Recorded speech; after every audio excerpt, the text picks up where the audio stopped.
नमस्कार, मी भीमराव कडाळे पाटील बीकेपी मराठी मध्ये आपलं सर्वांचं स्वागत। आज नवीन दिवस, नवीन विषय, नवीन दिवसाची नवीन अशी चर्चा। आज चर्चा घेऊन आलोय म्हणजे बघा 2024चा महाराष्ट्र केसरीचा किताब पटकावणारा आणि सोलापूर जिल्ह्याच्या मोहोळ तालुक्यामध्ये रहिवासी असलेला सिकंदर शेख याला अवैध तस्करी प्रकरणामध्ये CIA पथकानं पंजाब मधून अटक केलेली आहे।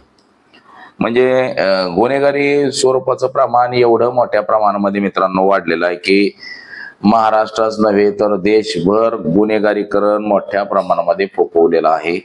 आणि त्याच्यामध्ये एकेकाळी पैलवान नावाजलेला 2023 साली पंचांच्या निर्णयावरती आक्षेप घेतला आणि 2024ला पुन्हा महाराष्ट्र केसरी झाला असा सिकंदर शेख एका प्रकरणामध्ये अडकला। तर त्याच विषयाची आज चर्चा घेऊन आलो। तर चला, सर्वप्रथम आपण जर चॅनल सबस्क्राईब केला नसेल तर चॅनल सबस्क्राईब करावा ही सर्वांना विनंती। आणि चला चर्चेला सुरुवात करूया। महाराष्ट्राच्या राजकारणामध्ये नव्हे तर देशाच्या राजकारणामध्ये क्रीडा विश्वाला हादरवून सोडणारी घटना पंजाबमध्ये घडलेली आहे। महाराष्ट्रातला एक पैलवान गोरगरीब कुटुंबातला सोलापूर जिल्ह्याच्या मोहोळ तालुक्यामध्ये गरीब कुटुंबातला एक तरुण मुलगा महाराष्ट्र केसरी होण्याची अपेक्षा उराशी बाळगून तो तालमीमध्ये व्यायाम करतो, तालमीमध्ये हालाक्याचं जीवन जगतो। अगदी मोठमोठ्या पैलवानांना स्वयंपाक करून देणं, तसंच त्यांना जे काय खाण्याचं साहित्य बनवून देणं, हे बनवण्यापासून त्यांना म्हणजे त्यातलंच तो पण खायचा, अशा हालाकीच्या परिस्थितीमधून तो महाराष्ट्र केसरी झाला। आणि महाराष्ट्र केसरी झाल्यावरती मात्र अपेक्षा वाढल्या त्याला। बघा, हा सोलापूर जिल्ह्यातला मोहोळ तालुक्यातला एक सामान्य कुटुंबातला 2023 पर्यंत त्यांनी महाराष्ट्र केसरीची मजल गाठली। 2023ला ज्या महाराष्ट्रामध्ये महाराष्ट्र केसरीच्या ज्या स्पर्धा झाल्या, या स्पर्धेमध्ये पंचांच्या निर्णयावरती आक्षेप घेण्यात आला आणि तेव्हापासून सिकंदर शेख हा प्रसिद्धीच्या झोतात आला मित्रांनो। आता झोतात आल्यानंतर 2024ला ज्या महाराष्ट्र केसरीच्या स्पर्धा झाल्या, या महाराष्ट्र केसरीमध्ये त्यांनी महाराष्ट्र केसरीचा किताब बळकावला। म्हणजे महाराष्ट्र केसरीची जी गदा असते ती गदा जिंकली त्यांनी। महाराष्ट्रभर त्याचं कौतुक करण्यात आलं, महाराष्ट्राच्या मुख्यमंत्र्याकडून त्याला मदत करण्यात आली आणि त्यानंतर मात्र त्याला नोकरी देखील मिळाली होती। म्हणजे नोकरी मिळाली त्यानंतर त्यांनी नोकरी सोडून दिली आणि आंतरराष्ट्रीय कुस्तीपटू होण्यासाठी त्यानं पंजाब गाठलं। आणि या पंजाबमध्ये राहून तो व्यायाम करत होता। म्हणजे आजवरचे दिल्ली, पंजाब, हरियाणा इथले जे पैलवान आहेत हे जास्त करून हिंद केसरी झालेले आहेत किंवा आंतरराष्ट्रीय कुस्तीपटू होण्याचा मान हा इकडच्या राज्यांना जास्त मिळालेला आहे। त्याच्यामुळं तो पंजाबला राहायला गेला आणि पंजाबमध्ये राहून त्यानं प्रॅक्टिस सुरू केली। परंतु एका प्रकरणामध्ये तो जाम अडकून बसला मित्रांनो। आता पपला गुर्जर म्हणून एक टोळे आहे पंजाबमध्ये आणि ही गुन्हेगारी टोळी आहे। या गुन्हेगारी टोळीशी संबंध ठेवल्याच्या कारणावरून तसंच अवैध शस्त्र टोळ्यांना पुरवणं या कारणावरून त्याला काल रात्री पंजाबमधून अटक करण्यात आलेली आहे। आता ही अटक पोलिसांनी केली। आता ही जी टोळी आहे पपला गुर्जर ही पंजाब, हरियाणा, राजस्थान अशा काही राज्यांमध्ये त्या टोळीचं वास्तव्य आहे आणि या टोळीशी संबंध आहेत असं पोलिसांचं एकंदरीत मत आहे।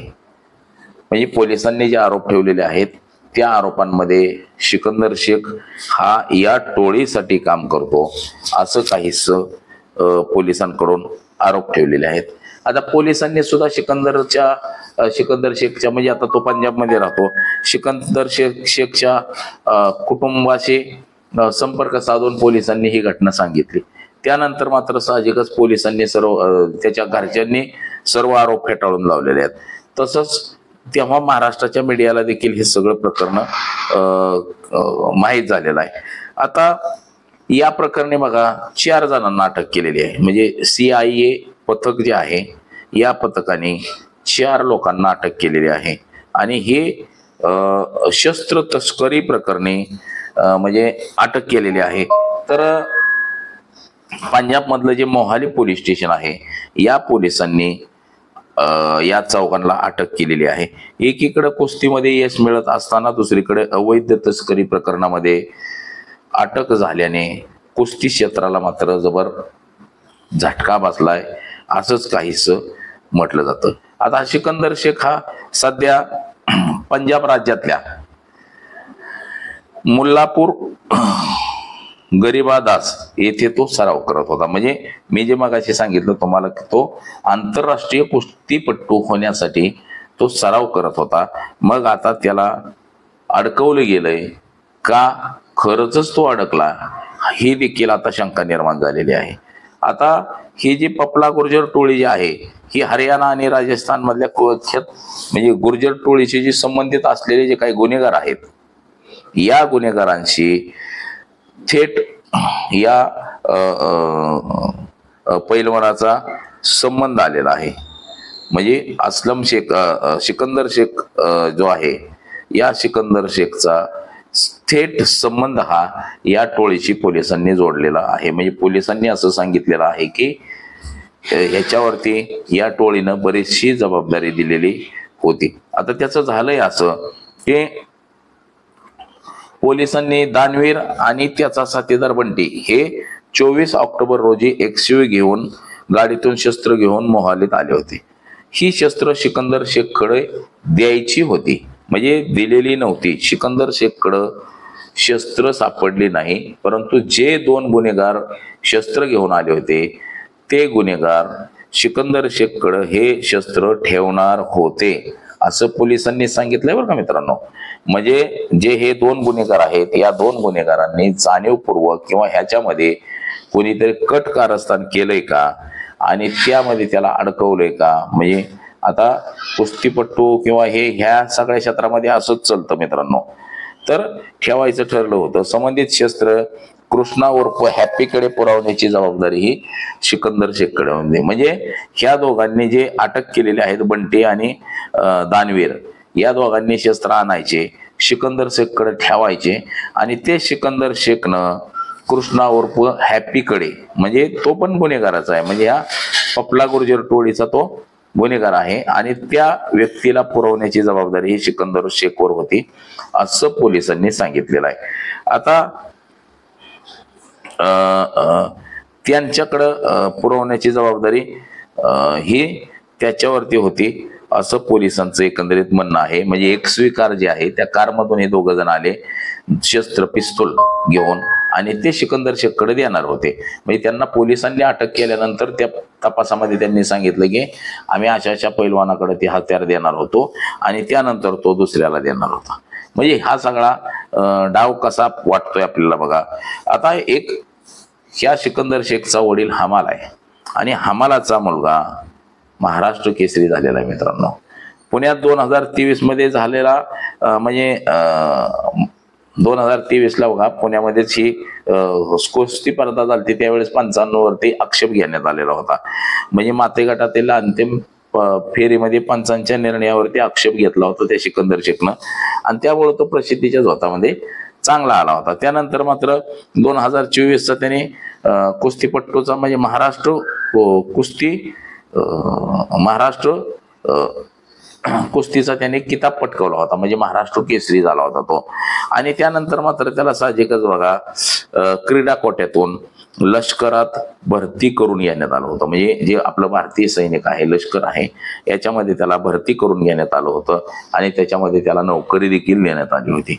परंतु त्याचं तिथं मन रमलं नाही. त्याने ती नोकरी अक्षरशः 5 ते 6 महिन्यामध्ये सोडून दिली आणि पुढं आपल्याला करिअर करायचंय, म्हणजे आंतरराष्ट्रीय स्तरावरती खेळायचंय, म्हणून तो पंजाबला गेला आणि पंजाबमध्ये तिथं प्रॅक्टिस करू लागला.